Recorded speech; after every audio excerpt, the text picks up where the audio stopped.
So you were talking about the evolution of the term white supremacy, racism, all of those ideas, but the fact is white supremacy is not new. The conservative values that you and many here wish to uphold, y'all kind of ignore the fact that this country was founded on the genocide of Native Indigenous peoples who were called primitive savages and murdered, massacred.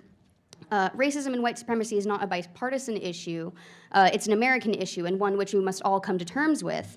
But if the American dream, which you were talking about, is that anyone can do anything and be anything that they want, how can we support this kind of fanciful idea when the reality is that Native peoples and so many other marginalized groups, through systemic economic barriers partly caused by the environment of our founding, are left behind from that dream? Yeah, what's the question? But she was pointing out things in the past and saying, how can we dream bigger if some people are held back and they can't live that dream? Well, I'm a black guy. I grew up in the hood. The bad part, I used to do some bad things. My nose still crooked and some of my teeth are crooked because of some of the bad things I used to do. But then I got to a point where I decided that I wanted better for my life. And I no longer looked at things a certain type of way. And I started finding the information that I needed in order to get to the level that I wanted to get in life. And I was never the most studious person in any of my classes. Well, I had the ability, but it was far more fun to be the coolest one in class, to be getting in all the trouble, get on the teacher's nerves. That was me. That was my role for a long time. I enjoyed it. Class clown, that's me. Did it so much, became so daggone popular that I was the most popular person in my high school in Southeast DC. I king, my wife got queen. That's where we met, in high school. So having fun and being, and doing things outside of, and constantly thinking that I was a victim of something, and I could have bought into that. But no. My wife actually wouldn't let me buy into that. So now my family started with my wife, who is also from the daggone hood. She's probably from a tougher part than me, with less resources than where I lived. I just didn't have my mother and my father in the house. So I check all of the boxes for somebody that can complain. But young lady, you standing there and you telling this immigrant who appreciates the good from the country more than you do, and you're telling him about how the oppressed cannot live up to that fanciful argument, that fanciful thing that you're talking about. They can't do it. People like Van, he can't do it. I'm here to tell you, you're a daggone lie. But anyway, I'm going to let Dr. Souza answer this. The environment of our founding are left behind from that dream. Left behind from that dream. I'll rephrase it. The question is, oh, wow. Isn't it true that America was contaminated by white supremacy from the very beginning, and that the genocidal acts of white supremacy, like the displacement, relocation, and massacre of the Native Indians, is an American crime and not a partisan crime? Dude, how did you break that down to the most sensible question in the world? How did he do that? What she's saying is, how? Let me answer it this way. First of all, who were the people who took the American Indians off their ancestral lands, drove them further west, enslaved the ones who stayed, killed the ones who resisted? Oh, Lord. The answer, the Jacksonian Democrats of the 19th century. They did it. Wow. Now, oh, Lord. What is the proof of this? This is very interesting. The proof of this, weirdly enough, is Hitler himself.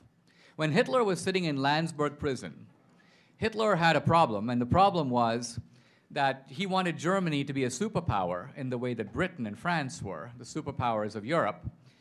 And Hitler was thinking, we have to do this through colonialism, because that's how the British and the French became powerful. The British run India, they run half of Africa, the French have colonies all over the world. Hitler thought, Germany needs to do that. But he realized, but there's nothing left to take. All the real estate on the planet has been sort of occupied. So how can Germany become a great power? And then Hitler realized. Andrew Jackson figured out how to do that in the United States. His formula was really simple. Drive the Indians off their land, kill the ones who resist, enslave the ones who remained. In other words, Jackson didn't have to leave his neighborhood. He performed genocide and colonialism right at home. And Hitler said, I got to do that. I got to take a page from the Jacksonian Democrats. I don't need to go hunting for India or Africa. I'm going to take the Poles, the Slavs, the Eastern Europeans, the Russians. I'm going to throw them off their land. If they resist, I'll kill them. If they stay back, I'll enslave them. I want every German to live on a farm. This is Adolf Hitler, taking a page from the book of the Jacksonian Democrats of the 19th century. Now, this has been exposed very recently by the historian Timothy Snyder and others. But here's... Guys, yeah, please, please, please. Now, I will sit here because it's Dr. DSouza. I will sit here and I will believe every single thing he's saying. Oh, man, and I do plan on doing my due diligence. That's the reason why I do these videos. This is me doing my due diligence live in front of the cameras. But then I go back and I got to check out some things myself.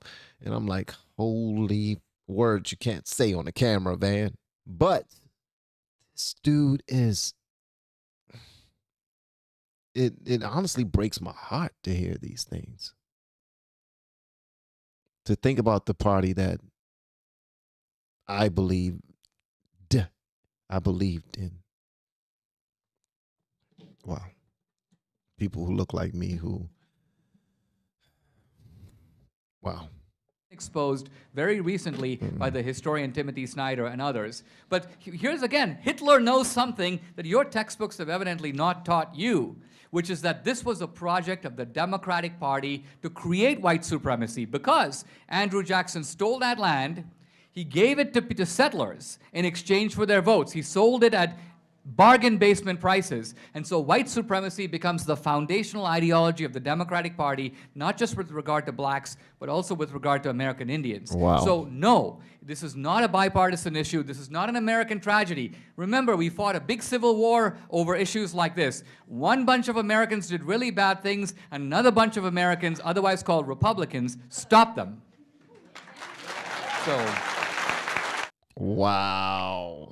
Wow. And that's why he keep having conversations with people, not necessarily conversations. It's a conversation from him. It's a debate from the other side because they're trying to prove to him that all of the research that he has been doing over the years has been a waste of daggone time and false. But he's been trying to let people know that the big switch never happened because people are saying, yeah, you keep on saying that it was the Republicans that did great things. Well, guess what? The Republicans are today's Democrats. So what you got to say about that? He's like, nah. It's a lot more to that. Let me break it down for you. And he breaks it down. And wow, man. Please let me know what you want me to know in the comments below. And if you have yet to hit that subscribe button or the thank you button. We got a thanks button that you guys have been hitting. Thank you so much, man. Please make sure you do so on your way out the door. Once again, guys, I'm Van, and now we are all the LFR family, and I look forward to seeing you on the next video, and hopefully inside of the Patreon as well. Y'all have been amazing, man. And if you cannot afford to donate through the thanks button, please don't feel like you have to. And I'm saying that to people who actually feel like they have to, and they'll overlook their last bill or meal or something else. I don't want to be an irresponsible. I don't want to be responsible for you doing irresponsible things to support a vice, okay, or anything like that. Okay, I do appreciate anyone who gives to the channel, but let's do it responsibly. I know for the vast amount of people who are watching this, it don't pertain to you at all.